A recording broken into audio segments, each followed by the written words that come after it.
Oh ya, saya seperti dulu bisa menulis, saya masih mengajar dan sebagainya.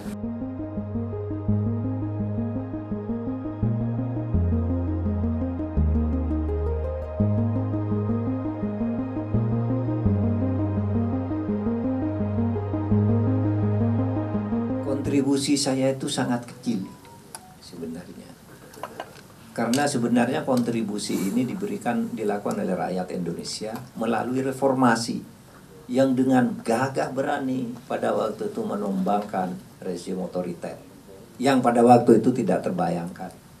Saudara banyak mungkin yang belum lahir atau masih kecil ketika reformasi itu.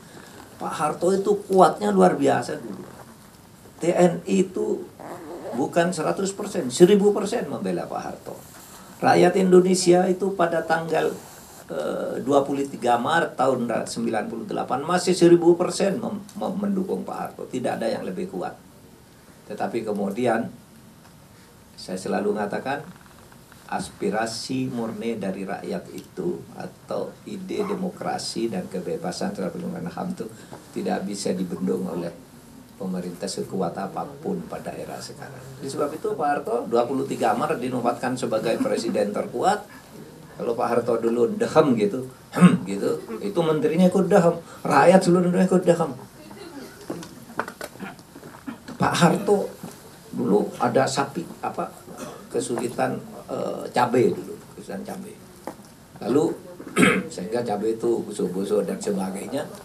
Kemudian produksi cabai kurang, Pak Harto pidato di sidang kabinet makan cabai.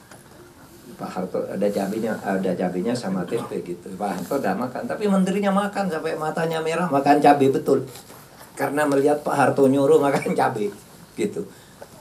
Nah, Pak Harto yang begitu kuat itu hanya perlu waktu 2,5 bulan jatuh. Saya tahu 23 Maret sampai 21 Mei 2 bulan. Kalau ada yang menghitung mulai sidangnya 11 Maret ya 2,5 bulan. Jatuh juga, gampang sekali jatuh. Gitu. Sehingga lalu lahir reformasi. Nah, reformasi itu saudara kemudian melahirkan kebijakan-kebijakan anti diskriminasi. Pertama Habibie yang mulai demokratisasi itu. Semua tahanan-tahanan politik PKI apa itu dikeluarkan dari penjara. Kemudian screening itu dihapus. Siapa mau cari kerjaan tidak usah pakai surat keterangan PKI. Yang dari dianggap PKI semua dikeluarkan, termasuk Subandrio, siapa keluarkan semua. Dibebaskan pada zaman Habibie. Lalu pada zaman Gus Dur kemudian eksil ini, korban itu yang luar negeri mulai dibuka oleh Gus Dur, dikirimlah Pak Yusril suruh ke sana. Mungkin belum berhasil.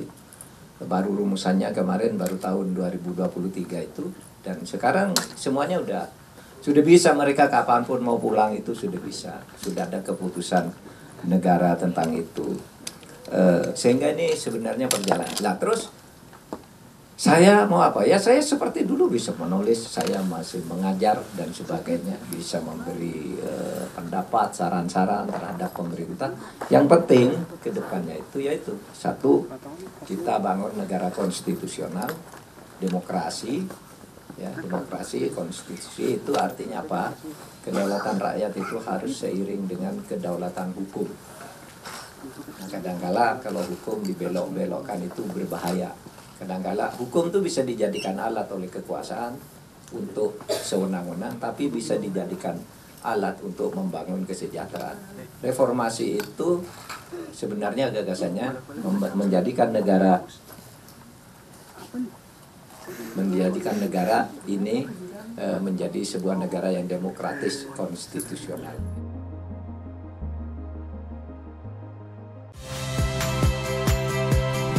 Saya Liviana Cerlisa. Saksikan program-program Kompas TV di siaran digital, pay TV, dan media streaming lainnya. Kompas TV, independen, terpercaya.